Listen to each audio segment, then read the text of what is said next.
Think about that. Frictionless fiat on-ramps straight into the Ethereum ecosystem for millions of users. State Street, one of the biggest custodians on the planet, they're tokenizing real-world assets directly on Ethereum.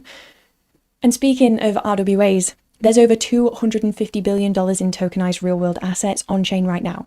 And guess who owns the lion's share? Ethereum. Over 55% of the entire RWA market. This isn't just about NFTs and DeFi degen plays anymore. This is Wall Street liquidity bridging into crypto rails. And Coinbase, they're not just an exchange, they're now the largest single ETH validator, controlling 11.4% of all staked Ethereum. They're betting their entire business on Ethereum's success. This isn't hype. This isn't a narrative coin pump. This is infrastructure. This is the financial layer of the next internet being built brick by brick right before your eyes. And it's being built on Ethereum. Whilst retail on Twitter is crying, Ethereum's dead.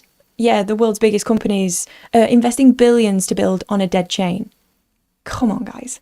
And if you need any more proof of the long-term conviction in Ethereum, look at the staking numbers. It's insane. In June alone, over 500,000 more ETH was staked, locked up, taken off the market.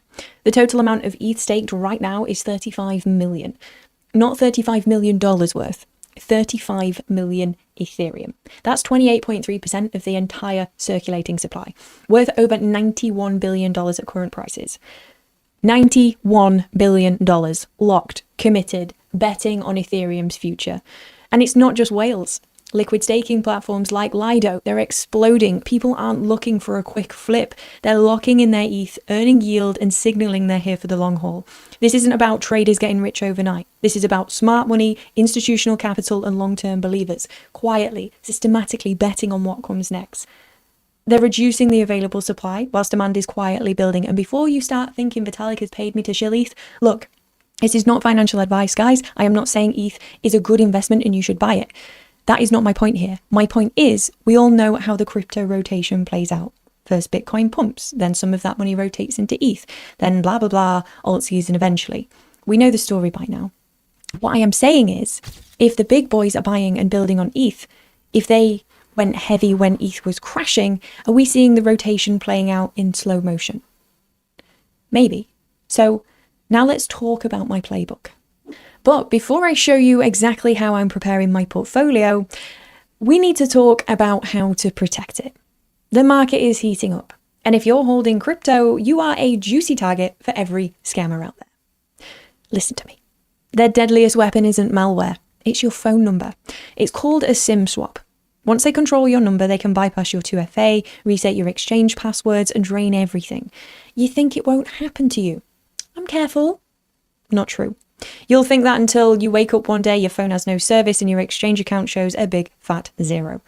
This isn't a scare tactic. After the recent Coinbase data breach, SIM swap attacks skyrocketed.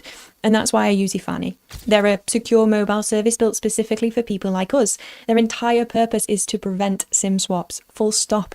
They have 11 layers of military-grade protection and come with a $5 million insurance policy. If a SIM swap happens on their watch, you're covered for losses.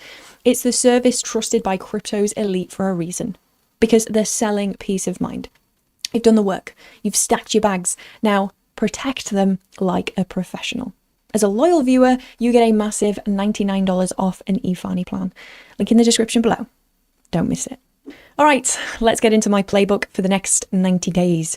Again, I'm not a financial advisor. This is not financial advice. This is simply what I'm doing based on my research, my risk tolerance, and the signals I'm seeing. Do your own research. First, historically, Q3 in post-election years is flat, choppy, or even down.